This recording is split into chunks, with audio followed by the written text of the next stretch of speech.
Grade 4 Environment Studies 7th lesson Safety and Protection.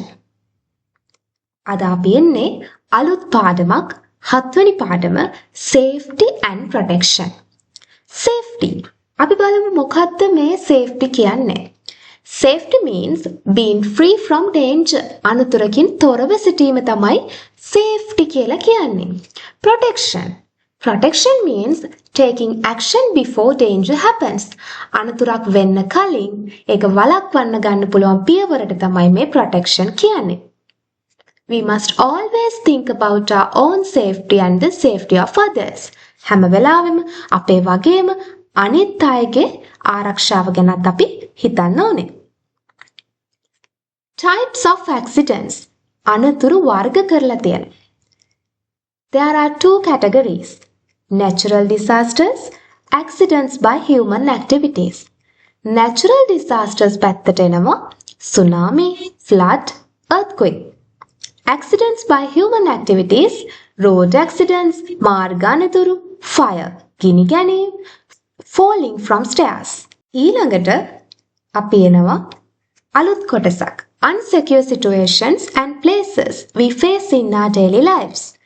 අපේ ජීවිතය ඇතුලේ අපිට එදිනෙදා ජීවිතේ මුණ දෙන්න සිදුවෙන ආරක්ෂාව අඩු තැන් සහ ඒ වගේ අවස්ථා. Unsecure situations. Bathing and boat riding in flood, bathing in the sea, climbing trees, traveling on footboard. ඒ කියන්නේ ගම් වතුර වෙලාවට සමහරක් අය පීනන්න යනවා, බෝට් වදින්න යනවා, මුහුදේ නාන්න යනවා. Climbing ඒ කියන්නේ climbing trees, ගස් නගින්න යනවා. ඒ වගේම අනාරක්ෂිත විදියට කෝච්චිවල බස්වල ෆුට්බෝඩ්වල ගමන් කරනවා. ඔය ඔක්කොම හරිම අනාරක්ෂිත අවස්ථා. Unsecure places. අනාරක්ෂිත තැන්. Roads that cross through the railway that doesn't have a gate. Slippery or muddy places. Jungles. Construction areas. Factories with machines. මං හිතනවා පුතාලට ඒව තේරුම් ගන්න පුළුවන් කියලා පළවෙනි එකෙන් කියලා තින්නේ ආරක්ෂිත වැටක් නැති දුම්රිය මාර්ග මාරු වන ස්ථාන, ඒ වගේම ස්ලිපරි ලිස්සලසුළු ස්ථාන, ජංගල්ස් ඒ කියන්නේ වනාන්තර, කන්ස්ට්‍රක්ෂන් ඒරියාස් කියන්නේ බිල්ඩින්ග්ස් හදන තැන්, ෆැක්ටරිස් with machines ඒ කියන්නේ කර්මාන්තශාලා මැෂින් වලින් පිරුණු. Damage caused by accidents and ways of prevention. අනතුර ඒකෙන් වෙන දේ damage එක ඒ වගේම ways of prevention අපි ආරක්ෂා වෙන්න මොකද්ද කරන්න ඕනි කියලා බලමු. අපි first එක විදියට snake bite මම මෙතන අරන් තියෙනවා. Poison enters the body. විෂ අපේ ශරීරයට ඇතුල් වෙනවා. Need to be admitted to a hospital, severe pain, death. hospital admit වෙන්න වෙනවා, වේදනාවක් දැනෙනවා, සමහරක් වෙලාවට මැරෙන්න උනත් පුළුවන්. Ways of prevention. කොහොමද අපි මේ වගේ අවස්ථාවකින් බේරෙන්න ඊට කලින් ආරක්ෂා වෙන්න ගන්න ඕන පියවර? Be careful when walking in unsafe places. ඒ කියන්නේ ආරක්ෂිත නැති ස්ථානවලට යනකොට හරිම පරිස්සම් වෙන්න ඕනේ. Wear slippers, use a torch to provide light when walking in the dark. කළුවරේ යනවා නම් torch එකක් වගේ පාවිච්චි කරන්න. Slippers දාගෙන යන්න වගේ දේවල්. Burn. ඒ කියන්නේ පිච්චෙනවට. Terrible pain. ටක් ගාලා පිච්චෙන ගමන් අපිට ටිකක් දැඩි වේදනාවක් දැනෙනවනේ. Burn injuries to the body. එතකොට ඒ කැලල්, එතකොට හිටිනවා අපේ හැමේ, ඒ වගේම හැම පිච්චිච්ච ලකුණ තියෙනවා, ඒ වගේම හැමේ වේදනාව දැනෙනවා, හැමේ යන්න පටන් ගන්නවා සමහර අයගේ. Use a piece of cloth when touching hot objects. ඒකින් වැළකෙන්න නම් උණු දේවල් අල්ලනකොට අපි රෙදි කෑල්ලක් පාවිච්චි කරන්න ඕනේ. Vehicle collision. Had to be admitted to a hospital, bleeding, death. ඒ කියන්නේ වාහන කෙනෙක් ගැටීම, වාහන අනතුරු වගේ දේවල්. එහෙම දෙයක් වුණත් hospital admit වෙන්න වෙනවා. ලේ වාහනයක් වෙන්න පුළුවන්. සමහර අවස්ථාවල පුද්ගලයන් මැරෙන්න උනත් පුළුවන්. ඒකෙන් වැළකෙන්න නම් obey traffic rules. ඒ කියන්නේ මාර්ග සංඥා පිළිපදින්න ඕනේ. Don't use mobile phone while driving. drive කරන අතරතුර ෆෝන් එක use කරන්න හොඳ නැහැ. cut ඒ කියන්නේ කැපුම්. terrible pain, bleeding. ඒ කියන්නේ ලේ යන්න පුළුවන්, දරුණු වේදනාවක් දැනෙන්න පුළුවන්. Be careful when using sharp equipment. Sharp equipment කියන්නේ තියුණු ආයුධ කියන එක. Ways we must behave when working with a stranger. අපි අඳුරන් නැති පුද්ගලයෙක් එක්ක ගනුදෙනු කරනකොට කොහොමද ආරක්ෂා වෙන්නේ කියලායි අපි මෙතනදී කතා කරන්නේ. Avoid traveling with strangers. අපි අඳුරන් නැති අයත් එක්ක ගමන් බිමන් යන්න හොඳ නැහැ. Avoid eating food given by strangers. ඒ වගේ මෙයාලා දෙන කෑම පවා ටොෆි වෙන්න පුළුවන්, චොක්ලට් වෙන්න පුළුවන්, ඔයා ආස දෙයක් දෙන්න පුළුවන්. හැබැයි ඔයා ඒවා කන්න හොඳ නැහැ. Avoid accepting parcels given by strangers. අරක වගේමයි. Parcels, තෑගි වගේ දේවල් accept කරන්න හොඳ නැහැ. Avoid taking strangers inside the house. ගෙදර අය ඉන්න වෙලාවට හෝ නැති වෙලාවට කොහොමත් strangers ලව ගේ ඇතුළට ගන්න හොඳ නැහැ.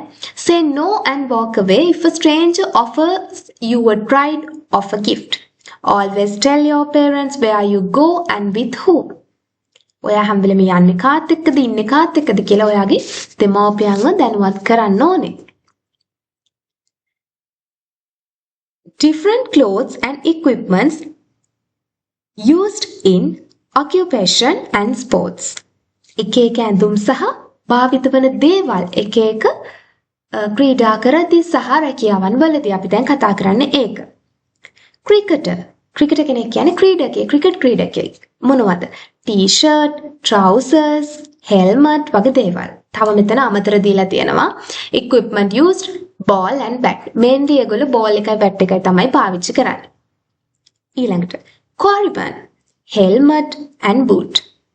Hammer වගේ දේවල් එයා use කරනවා.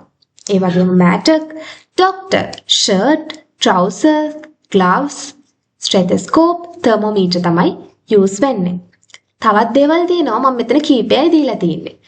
Blacksmith, gloves, boot, equipment used, hammer, tongs, forge, electrician, rubber gloves, rubber boots, equipments, tester, cutting plier, multimeter, welder, protective apron, welding gloves, equipment used, welding machine. Accidents caused by the equipment used in different occupation. එක එක රැකියාවන් අතරතුර පාවිත වන භාණ්ඩ නිසා සිදුවන අනතුරු ගැන අපි කතා කරන්නේ. Machine saw can get caught to machine and injured. අපි අතාහු වෙන්න පුළුවන්. එතකොට තුවාල වෙන්න පුළුවන්. Harvesting machine, thresher. ඒ කියන්නේ ගොයමේදී පාවිච්චි කරන එකක්. මම මෙතන පින්තූරයකුත් දීලා තියෙනවා. Can get caught to machine and injured. අත කැපෙන්න පුළුවන්. සමහරට ඒව ඇතුළට අත දාන්න ගිහිල්ලා අත හිර වෙන්න පුළුවන්. ලොකු ඩැමේජ් එකක් වෙන්න පුළුවන්. ඉලෙක්ට්‍රික් අයන් ගෙදරත් මේක වෙලා ඇති. පිච්චෙනවා අයන් එකේ යටපැත්ත වැරදිලා ඇල්ලෙනවා. එක්ක ගෑවෙනවා. එක්ක ඒක අල්ලන්න ගිහිල්ලා. ඒ වගේ දේවල් වලින් අපි වැළකෙන්න ඕනේ. grass cutter. ඒ කියන්නේ තනකොළ කපන මැෂින් එක. මම මෙතන පින්තූරයක් දීලා තිනවා. පළවෙනි පින්තූරේ cutting hands, fingers අපේ ඇඟිලි අහුවෙන්න පුළුවන්. ඒ වගේම කැපෙන්න පුළුවන්. පරිස්සම් වෙන්න ඕනේ අපි මේ දේවල් පාවිච්චි කරනකොට. Ways to use these tools and machines safely.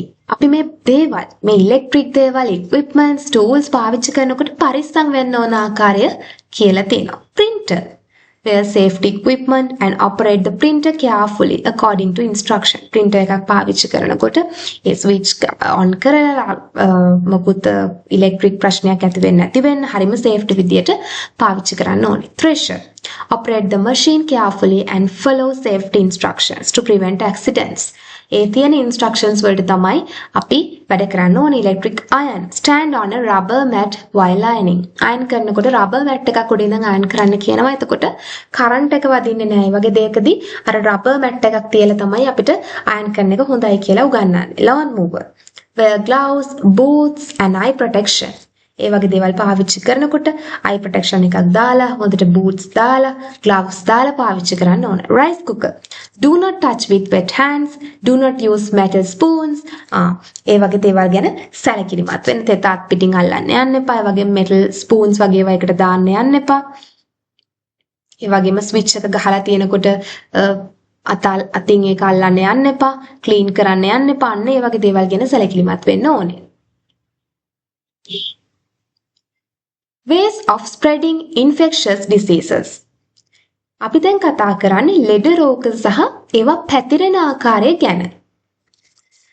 Dengue through the bite of infected mosquitoes.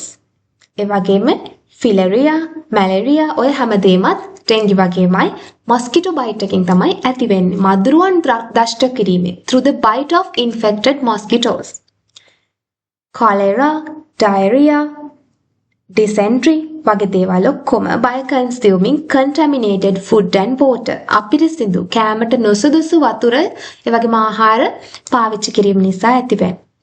chicken pox ඒ වගේම measles. measles කියන්නේ සරම්ප කියන එක.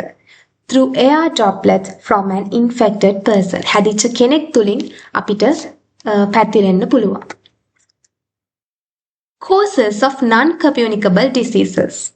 බෝ නොවන රෝග ගැන ඒව හැදෙන්නේ කොහොමද කියන එකයි අපි කතා කරන්නේ. diabetes, consuming too many sugary food, excessive stretchy food along with lack of exercise. ඒ කියන්නේ exercise කරන්නේ නැහැ, අනවශ්‍ය විදිහට සීනි ආහාර ගන්නවන. gastritis, eating fast food, consuming too much oily and spicy food and not having meals on time. වෙලාවට ආහාර ගන්නේ නැහැ. high blood pressure, heart disease, consuming too much salty and oily food, lack of exercise and stress. stress එක නිසාත් වෙන්න පුළුවන්. ඉතින් අපේ අද පාඩම මෙතනින් ඉවර වෙනවා. මේ පාඩම හොඳට ඔයාලට තේරුණා කියලා මං හිතනවා. ඊළඟ පාඩමෙන් ආයෙනකම් අදට ඔයගලගෙන් සමුගන්නවා. ඒ වගේම අලුත් පාඩම් දැම්මහම ඔයගලන්ට නොටිෆිකේෂන් එන්න අපේ බෙල් අයිකන් එක ක්ලික් කරලා subscribe කරන්න අමතක කරන්න එපා. කිහිල්ලන්නම්.